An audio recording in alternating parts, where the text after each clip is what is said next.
Bonjour et bienvenue dans cette capsule vidéo d'entraînement à la question de grammaire pour le bac français. Pour rappel, la question de grammaire se fait généralement après la lecture linéaire, c'est plus simple. Cela te rapporte 2 points sur les 20 points de ton oral du bac français. Cela doit être rapide et efficace et durer environ 2 minutes, pas plus. Je te propose que nous commencions à nous entraîner sur une notion simple, l'interrogation. Tu peux mettre la vidéo en pause au moment indiqué de façon à travailler toi-même la notion avant que je ne présente le corrigé. Commençons tout d'abord par une définition simple de l'interrogation dont tu auras besoin. L'interrogation, c'est une modalité d'énonciation qui fait partie des types de phrases. La phrase interrogative, elle consiste tout simplement à mettre en question la valeur de vérité d'un énoncé ou à obtenir des informations. Cas pratique numéro 1. Lorsque Scapin demande « Tu as envie d'être battu ? Ah, tu veux en tâter ?» Voilà, on doit analyser cet énoncé par étapes. Donc dans ce premier exemple, tout d'abord, on attend de toi que tu dises qu'il s'agit d'une interrogation directe, puisqu'il s'agit d'un énoncé prononcé directement par un personnage à un autre personnage. On identifie donc toutes les marques de l'interrogation directe, c'est-à-dire le point d'interrogation, et l'intonation montante à l'oral. Là, c'est utile à préciser, d'autant qu'on a affaire à un texte de théâtre. Nous pouvons souligner cependant un écart quant à la norme grammaticale. En effet, la convention voudrait que le sujet et le verbe soient inversés, ce qui n'est pas ici respecté, et qui indique en ce cas que le niveau de langue n'est pas soutenu.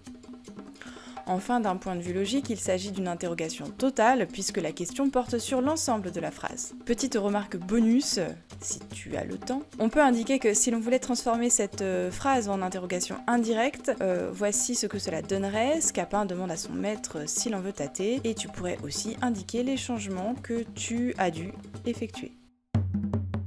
Deuxième cas pratique. Donc on nous demande d'analyser l'interrogation suivante. Suzanne, troublée. « Monseigneur, que me voulez-vous ici, si l'on vous trouvait avec moi ?» Cette réplique de Suzanne, extraite du mariage de Figaro, comporte une interrogation formulée, là encore, directement. Nous soulignons que l'on observe bien ici l'inversion du sujet et du verbe. C'est donc une question correcte d'un point de vue grammatical. L'interrogation est marquée à l'oral par une intonation montante et à l'écrit par le point d'interrogation. En termes de portée, il s'agit par contre ici d'une interrogation partielle, puisque l'interrogation ne porte que sur un constituant de la phrase, qui est ici représenté par le pronom interrogatif que. Que me voulez-vous ? L'interrogation porte donc bien sur les raisons qui poussent le conte à effectuer de telles avances déplacées. Cas pratique numéro 3, on nous demande d'analyser l'interrogation dans la phrase suivante.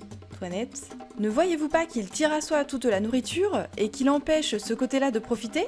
Alors cette phrase est à nouveau une interrogation directe, comme le prouve notamment l'inversion du sujet et du verbe, le point d'interrogation, ainsi que l'intonation montante à l'oral. Par ailleurs, c'est une interrogation totale, puisqu'elle porte sur l'ensemble de la phrase.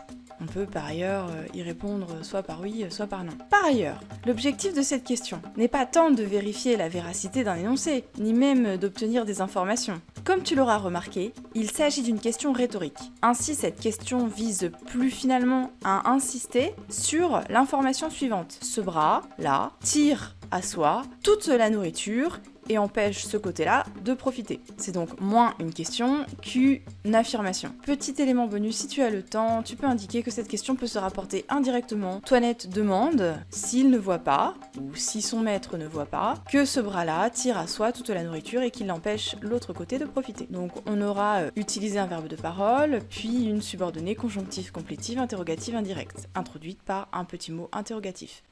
Merci de m'avoir écouté, j'espère que cet entraînement vous aura un peu aidé, n'hésitez pas à vous abonner et à me proposer des sujets de vidéos en commentaire. Je vous remercie et à vous de jouer.